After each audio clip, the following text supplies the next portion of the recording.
भाई हो तो कैसा हो, भाई हो तो कैसा हो, भाई हो तो कैसा हो.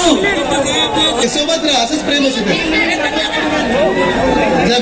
जय महाराष्ट्र.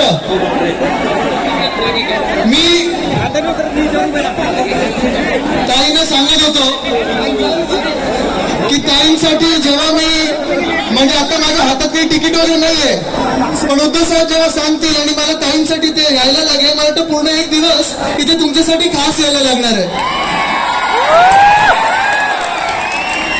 आणि आज जाहीरपणे सांगतो, इथे उशिरा येण्याचं कारण पण ताईच आहे, कारण जिथे तिथे त्यांच्यामुळे माझं एवढं प्रेम मला मिळत आहे, स्वागत आहे, तुमचे सगळ्यांचे आशीर्वाद मिळत आहेत.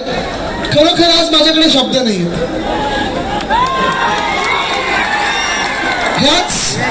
हेच प्रेम घ्यायला, हेच तुमचे आशीर्वाद घ्यायला मी सगळीकडे फिरत आहे.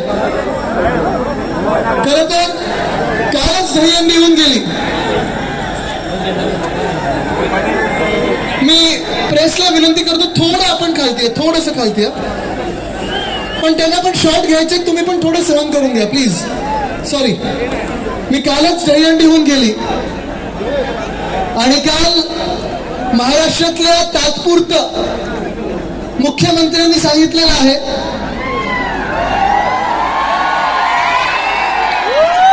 की त्यांनी पण 50 थर लावले होते. 50 ठार होती की 50 वेगळं काय होतं? एकदम ओके. आणि मग त्यांनी सांगितलं, त्यांनी पण हंडी फोडली.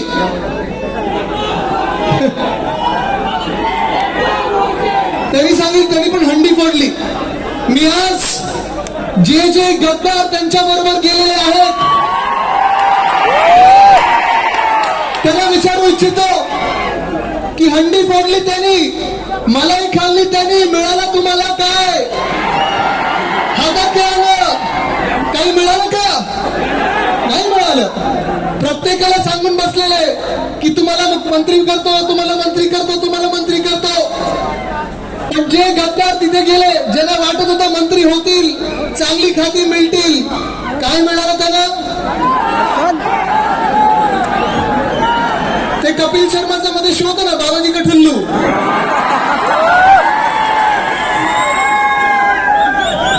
पण हे जे वातावरण आहे, जे सकाळपासून मी बघत आहे, माझं विमान 1 तास उशिरा आलं, नंतर जसं मी सांगितलं रस्त्यात अनेक स्वागतं झाली. आणि मी ताईला तेच विचारत होतो की ताई सभा कुठे, सभा कुठे? तर त्या पण मला आशा करायची की अजून थोडा वेळ आहे. आणि मला भीती मला तेवढीच आहे, मी संजय सावंत पण सांगत होतो, पुढच्या सभा कॅन्सल करायला लागतील, कारण इथेच एवढा वेळ जर गेला. पण तुमचं प्रेम जे आहे, हेच प्रेम आणि हे आशीर्वाद आहेत, हे माझ्यासाठी नाही आहेत, हे शिवसेनेसाठी आहेत, आपल्या भगव्या झेंड्यासाठी आहेत, आहेत. आणि हे प्रेम आणि हे आशीर्वाद, हा जनसागर जो आहे इथे, हे बघण्यासाठी पुन्हा एकदा जे गद्दारी केले ना, त्यांनी इथे यावं आणि बघावं लोक किती शिवसेनेसोबत आहेत.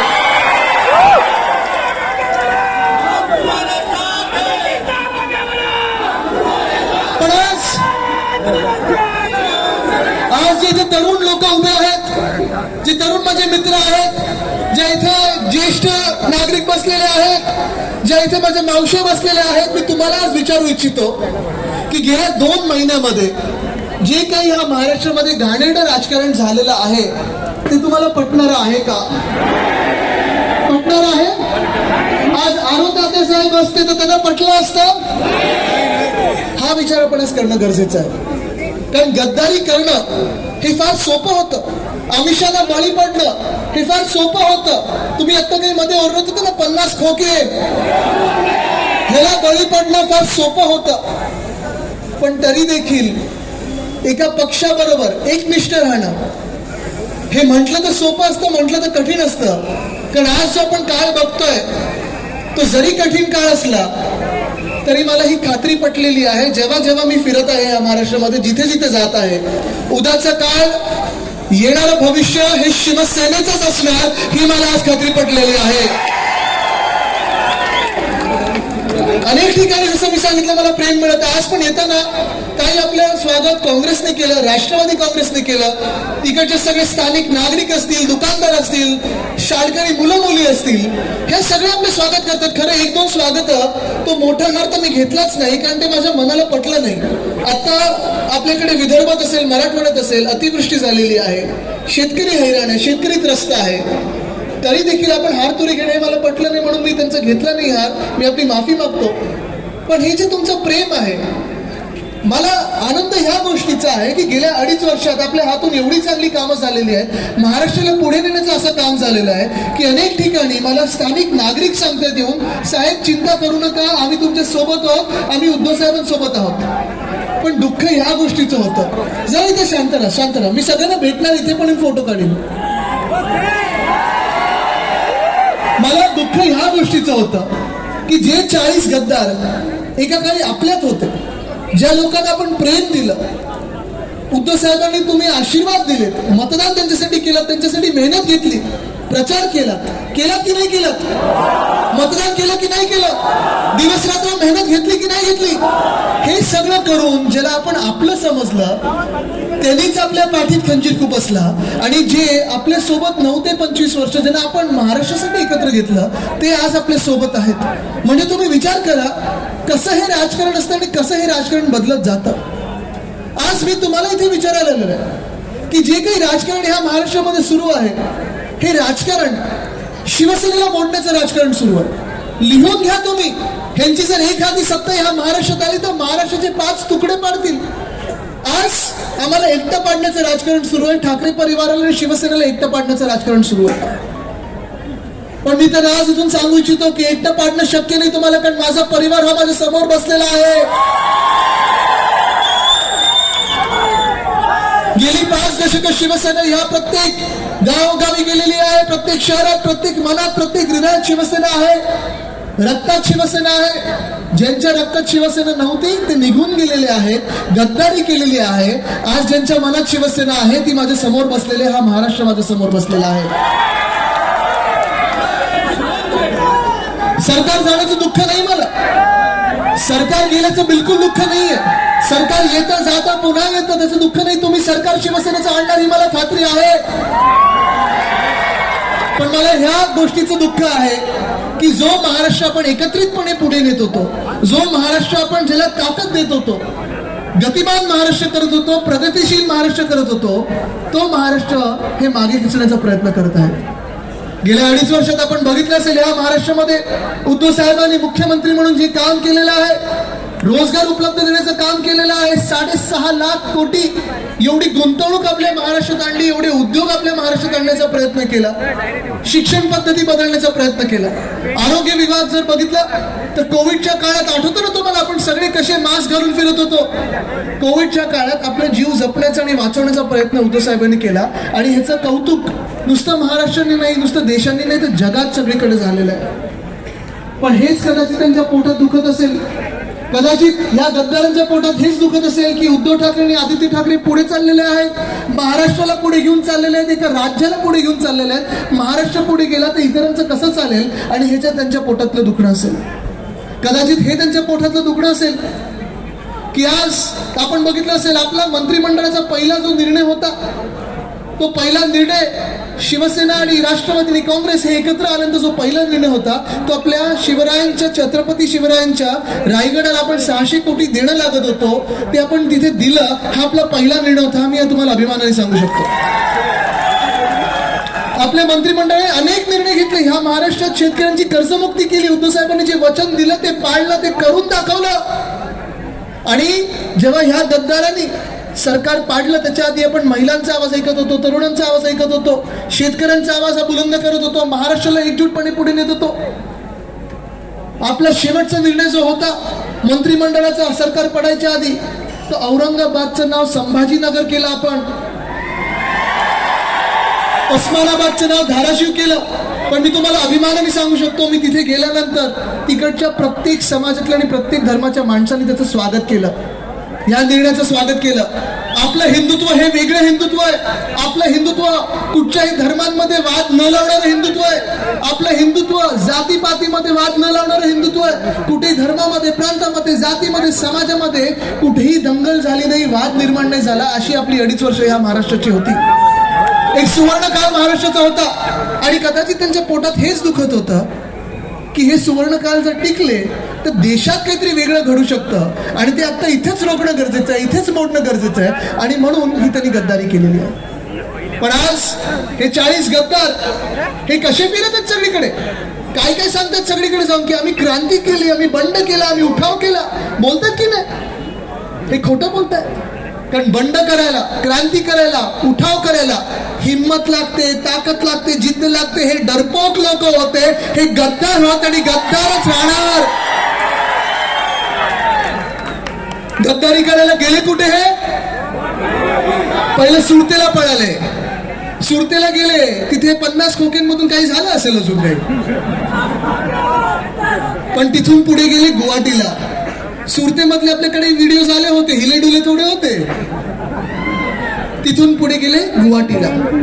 तिथे जाऊन काय काय बघितलं गुवाहाटीमध्ये ह्यांनी?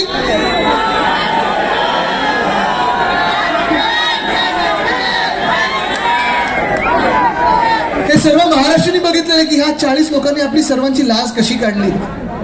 हा आपला चेहरा नाही. हे 40 गद्दार आपले लोकनेते नाहीत. हे 40 नेते आपले लोकप्रतिनिधी नाहीत. तुम्हाला मान्य आहे ते 40 लोक? पण तिथे गेल्यानंतर आपण बघत होतो, त्यांनी डोंगर बघितले, झाडी बघितली, हॉटेल बघितली, ऑक्के मध्ये फिरत होते, ट्रॅक पॅन्ट टी शर्ट घालून फिरत होते. पण मला लाज ह्या गोष्टीची वाटत होती की गुवाहाटीला गेल्यानंतर हे 40 गद्दार लोक स्वतःला शिवसैनिक म्हणत होते. हे 40 गद्दार लोक तिथे मजा मस्ती करत होते, धांगडधिंगा घालत होते.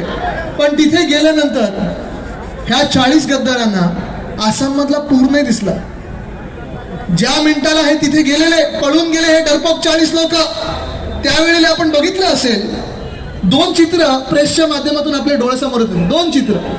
पहिलं चित्र आपले 40 निर्लज्ज लोक तिथे मजा मस्ती करत होते, फोनवर यांचे ऑडिओ क्लिप्स येते त्या हॉटेल वगैरे बघत. पण दुसऱ्या बाजूला त्याच आसाममध्ये एक महापूर आलेला. लाखो लोक बेघर झालेले, घालायला वस्त्र नव्हतं, खायला अन्न नव्हतं. खरोखर हे जर शिवसैनिक असते, यांच्या रक्तात शिवसेना असती, हिंदू सम्राट बाळासाहेब ठाकरेंची यांच्यात शिकवण असती, तर हे लोक हॉटेलमध्ये बसून मजा मस्ती नसते करत बसले. हे लोक पुरामध्ये उतरले असते आणि लोकांची मदत केली असती. या लोकांनी मदत केली असती, पण ते केलं नाही. स्वतःची मजा मस्ती करत राहिले, सरकार पाण्याचा विचार करत राहिले. आज पण बघा तुम्ही, ह्या महाराष्ट्रामध्ये शेतकरी त्रस्त आहेत, महिलांचा आवाज कुठेही ऐकला जात नाही, महिलांवर जे अन्याय होतात त्याच्यावर कोणी बोलत नाहीये. काल परवाकडे पण कुठचाही मंत्री काही उत्तर देऊ शकत नाहीये. आणि हे सगळं होत असताना जे राजकारणी लोक घाणेरडं राजकारण करत आहेत, तात्पुरतं सत्तामध्ये बसलेत. आणि तुम्ही लिहून घ्या माझा शब्द, तात्पुरतं सत्तेत बसलेत, कारण हे सरकार बेकायदेशीर आहे, घटनाबाह्य आहे, बेईमानीचं आहे, कोसळणार म्हणजे कोसळणारच. लिहून घ्या.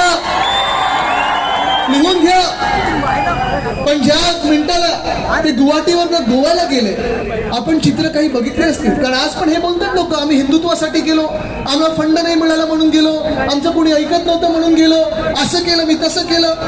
हे सगळं खोटं बोलतात आणि रेटून खोटं बोलतात, निर्लज्जपणे खोटं बोलतात. हिंदुत्वासाठी हे गेले नाहीत, हे फंडासाठी गेले नाहीत ना. तर आता बघा हाल काही पुरवण्या मागण्यामध्ये यांचे होणार आहेत. फंड यांना मिळालंच नाही. मंत्रिपदासाठी गेले नाहीत, पण 1-2 लोकांच्या राक्षसी महत्वाकांक्षासाठी आणि स्वार्थापोटी हे सगळे तिथे गेलेले आहेत. पण मला दुःख या गोष्टीचं झालं की जेव्हा हे गोव्यामध्ये गेले तेव्हा उद्धव साहेबांनी ठरवलं वर्षा बंगला सोडायचं आणि मुख्यमंत्री पदाचा राजीनामा द्यायचा. मुख्यमंत्री पद केल्याचं दुःख नाहीये मला, सरकार पडल्याचं दुःख नाहीये मला, पण नक्कीच मला दुःख ह्या गोष्टीचं आहे की हे 40 निर्लज्ज लोक जे सांगतात ना सतत की आम्ही हिंदू सम्राट बाळासाहेब ठाकरेंचे चाहते आहोत, पुजारी आहोत, आमचे सेवक आहोत त्यांचे, आम्ही शिवसैनिक आहोत त्यांचे, हे खोटं बोलत आहेत. ज्या मिनिटाला हिंदू सम्राट बाळासाहेब ठाकरेंच्या सुपुत्रांनी म्हणजे उद्धव साहेबांनी, या महाराष्ट्राच्या कुटुंब प्रमुखांनी, या महाराष्ट्राच्या मुख्यमंत्रींनी राजीनामा दिला, त्या मिनिटाला आपण बघितलं असेल हे निर्लज्ज गद्दार टेबलांवर चढले आणि जसं बारमध्ये नाचतात ना तसं हातवारी करून नाचले. बरोबर आहे. हे असे हातवारे, हे असे नाचणारे लोक तुमचे आमदार होऊ शकतात, तुमचे लोकप्रतिनिधी होऊ शकतात, तुमचं सरकार होऊ शकतं, तुमची काळजी घेऊ शकतात, महाराष्ट्राचा आवाज ऐकू शकतात. मग हे कोण आहेत? आमदार आहेत की गद्दार आहेत? आमदार आहेत की गद्दार आहेत?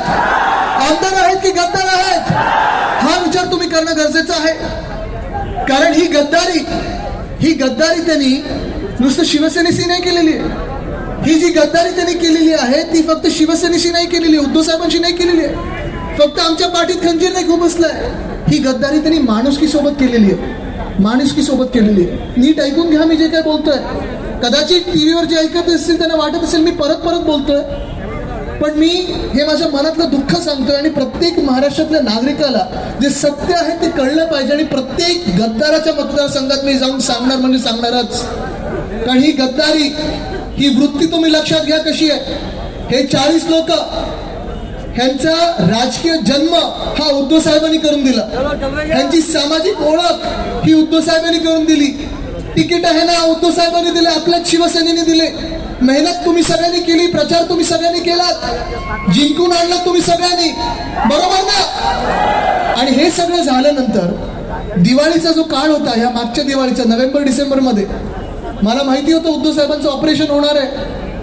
दिवाळीचा काळ होता, सगळे आमदार आलेले, खासदार आलेले, आमच्या वर्षा बंगल्याच्या तिथे सगळे जेवून गेले, पोटभर एकदम जेवून गेले, फोटो काढून गेले.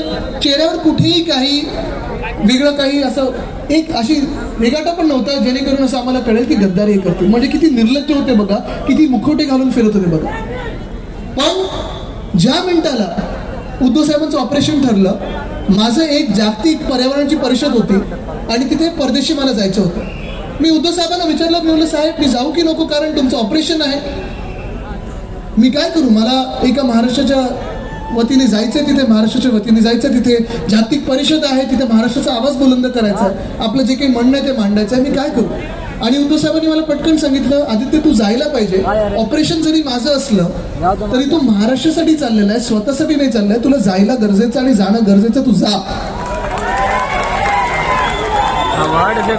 पण तिथे जेव्हा ऑपरेशन ठरलं, पहिलं ऑपरेशन झालं. ऑपरेशन झाल्यानंतर पुढच्या 1-2 दिवसातच उद्धव साहेबांचं दुसरं ऑपरेशन झालं, जे इमर्जन्सीचं ऑपरेशन होतं. जरा ड्रोन बाजूला करा ना, खाली घ्या. उद्धव साहेबांचं दुसरं ऑपरेशन झालं. आता ज्यांचं ऑपरेशन झालेलं आहे, तुम्हाला माहिती, ऑपरेशन थिएटरमध्ये जाताना किती मनावर दडपण असतं, किती मनावर भीती असते. म्हणजे जर आपण साधं दाताच्या डॉक्टरकडे जरी जात असू किंवा कोविडची जरी लस घेत असू तरी आपल्या मनात भीती असते ना की दुखणार की नाही, बरोबर ना? पण उद्धव साहेबांचं दुसरं ऑपरेशन झालं आणि दुसऱ्या ऑपरेशन नंतर उद्धव साहेब जास्ती हलू शकत नव्हते, हातपाय त्यांचे हलत नव्हते, बोटं त्यांची हलत नव्हती आणि पूर्ण जी अंगातली शक्ती होती तशी निघून गेली. विकनेस जो आपला तापानंतर येतो तसाच विकनेस त्यांच्या अंगात होता. तरी देखील मी जेव्हा आलो, मी परतलो परदेशातून, मी उद्धव साहेबांचे ते हाल बघितलेले आहेत, ते दुखणं बघितलेलं आहे, त्यांच्या वेदना बघितलेल्या आहेत. एक मुलगा म्हणून मला मी बघितलेलं आहे, ते आमदार म्हणून बघितलेलं आहे, मंत्री म्हणून बघितलंय, शिवसैनिक म्हणून बघितलंय की त्या काळात देखील जेव्हा आमच्यावर वाईट काळ होता, आम्ही बाहेर बोलू शकत नव्हतो, कारण मुख्यमंत्र्याचं जर परिवार खचलं तर महाराष्ट्र काय करणार, आणि म्हणून आम्ही काही बाहेर बोलू शकत नव्हतो. पण घरोघरी आम्ही बघत होतो. हॉस्पिटलमधून बाहेर पडताना, हॉस्पिटलमध्ये परत आत जाताना मी स्वतः कोविडच्या 6 टेस्ट करून जायचो. पण उद्धव साहेबांचं दुसरं ऑपरेशन झालेलं, ते हलू शकत नव्हते आणि त्या काळात देखील उद्धव साहेब स्वतः वेगळ्या वेगळ्या जिल्ह्यांमध्ये SP असतील, कलेक्टर असतील, म्युन्सिपल कमिशनर असतील, पोलीस कमिशनर असतील, आपले जिल्हा प्रमुख असतील, आमदार असतील, खासदार असतील, मंत्री असतील, या सर्वांशी बोलत होते. कारण कोविडचे रुग्ण त्यावेळी झपाट्याने वाढत होते. आपल्याला आठवत असेल डिसेंबर जानेवारीमध्ये, आठवतं की नाही? आणि ह्यावेळी तुम्ही विचार करा, जेव्हा उद्धव साहेबांची ह्या 40 लोकांनी काळजी घ्यायला पाहिजे होती, ह्यांच्या गद्दारांच्या नेत्यांनी येऊन सांगायला पाहिजे होतं की उद्धव साहेब घाबरू नका, आम्ही तुमच्या सोबत उभे राहू, तुमचं काम आम्ही करू, तुमचं काम हलकं करू, तुमच्या वतीने महाराष्ट्रात फिरू. ह्या 40 गद्दारांना सुचलं काय? पक्ष कसा फोडायचा. ह्या 40 गद्दारांना सुचलं काय? मी मुख्यमंत्री कसा होणार. 40 गद्दारांना सुचलं काय? आपलं सरकार कसं बसवायचं आणि उद्धव साहेबांना मुख्यमंत्री पदावरून दूर कसं करायचं. ही वृत्ती तुम्ही लक्षात घ्या. हे तुम्ही कधी कराल स्वतःच्या आई वडिलांबरोबर? कधी गुरुस्थानी जे आपले असतात त्यांच्याबरोबर कधी कराल तुम्ही? नाही करणार. आपण कोणाबरोबर नाही करणार हो. हा विश्वास विश्वासघात काही गद्दारी काय की माणूस कशी गद्दारी म्हणजे ज्या मिनिटाला एका बाजूला उद्धव साहेब जास्ती हालचाल करू शकत नव्हते त्या 3-4 तासामध्ये जेवढं काही ते करू शकत होते ते लोकांसाठी करत होते. कोविडचा काळ वाढत होता, महाराष्ट्राला जपायचं कसं, पुढे न्यायचं कसं हा विचार मनामध्ये असताना हे 40 गद्दार लोक स्वतःला खोके कसे मिळतील आणि स्वतः ओके कसे होतील हा विचार करत होते. ही लोक तुमचे नेते होऊ शकतात का? हे लोक तुमचे लोकप्रतिनिधी होऊ शकतात का? जे हे उद्धव साहेबांचे नाही झाले ह्या महाराष्ट्राचे काय होणार आहे, तुमचे तरी काय होणार? आणि तुम्ही बघा आज पण त्यांनी तुम्ही जे केलेलं आहे जे काही केलेलं आहे या तात्पुरत्या सरकारमध्ये हे असंच घडलेलं आहे. जी गद्दारांची पहिली बॅच होती मला वाटतं 12 की 14 लोक होते जे सुरतेला पहिले यांच्यासारखे डरपोकांसारखे पळाले. ह्या लोकांमधून देखील किती लोकांना मंत्रीपदं मिळालेली आहेत? 9 जे इकडे आपल्या बरोबर होते तेच तिकडे जाऊन मंत्री झालेले आहेत. पण फरक एवढाच पडला की आपल्याकडे चांगली खाती होती यांच्या हातात, तिथे जाऊन ह्यांची लायकी ह्यांना सगळ्यांना दाखवलेली आहे. आणि म्हणून मी पण जेव्हा विचार करतो ना की आपण काय कमी दिलंय ना ताई, मी खूप वेळा विचार करत असतो की आपलं काय चुकलं, काय नक्की आपण यांना कमी दिलं की हे आपल्याशी असे वागले. आपण मंत्रीपद दिली, फंड दिला, ह्या मतदारसंघात मी मला वाटतं 5 कोटी मागच्याच ह्याच वर्षी दिलेले आहेत पर्यटनामधून. अनेक ठिकाणून आपण वेगळे वेगळे कामं करून घेतली या महाराष्ट्रामध्ये. तर नक्की काय चुकलं? आणि खूप वेळा मला लोक सांगत असतात चुकलं तुमचं एवढंच की गरजेपेक्षा आणि लायकीपेक्षा जास्ती तुम्ही या गद्दारांनी दिलं, विश्वास ठेवलात, मिठी मारलीत आणि त्यांच्या हातात खंजीर जो होता तो तुम्हाला दिसला नाही, हे तुमचं चुकलं. पण आज मी सर्वांसमोर त्यांना सांगू इच्छितो की ही वृत्ती तुमची ह्या महाराष्ट्रामध्ये चालणार नाही. महाराष्ट्र गद्दारी खपवून घेणार नाही. अनेक वेळा लोकांनी पक्ष बदललेले आहेत, त्याच्याबद्दल माझं म्हणणं नाही. ही लोकशाही आहे. विचार बदलू शकतात, विचारधारा बदलू शकतात, तुम्हाला वेगळं काही पटू शकतं, तुम्ही दुसरीकडे जाऊ शकता, सगळं काही मान्य आहे. पण हे जे 40 गद्दार आहेत ना ह्यांच्यावर काहीतरी दडपण असतील म्हणून गेले असतील. मला माहित नाही काही दडपण आहेत, ऐकू नाही आलं मला काय.